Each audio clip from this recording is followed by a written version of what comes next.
Bonjour tout le monde, on est au 23e et avant-dernier jour du calendrier de l'Avent spécial artbook et beau livre. Aujourd'hui on parle d'un artbook que je suis très content d'avoir parce que je crois qu'il est aujourd'hui un petit peu rare, je l'ai fait venir du Japon parce que j'étais un petit peu déçu de l'édition française où il manquait des pages couleurs pour certaines rééditions.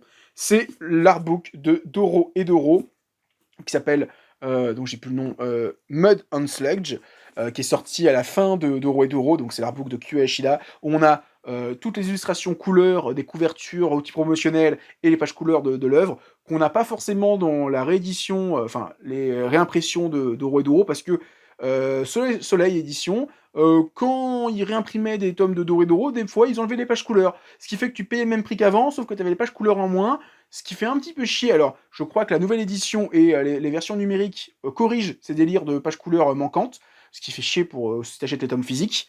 Et donc, bah, moi, j'ai pris l'artbook pour avoir toutes les pages couleurs, voire même plus si affinité de l'autrice. On voit en plus que toutes ces couvertures, elles jouent vraiment sur les textures, où on voit vraiment qu'elle a fait du collage pour certaines couvertures, c'est impressionnant. Je suis très très content d'avoir cet artbook qui est un condensé de tout le travail couleur de l'autrice.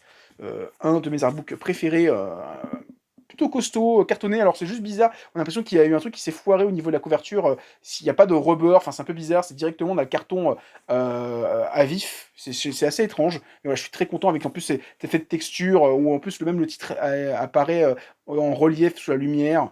Très très bel artbook. Par contre, comme il est noir avec un effet un peu bizarre, des fois il y a des grosses traces de doigts, c'est un petit peu moche. Mais voilà, je suis très content de l'avoir. Pour moi, c'est un peu l'occasion de dire, j'ai pas les pages couleurs dans l'édition normale de chez Soleil, je l'ai dans mon édition artbook, je suis très content. C'est, on va dire, un mal pour un bien.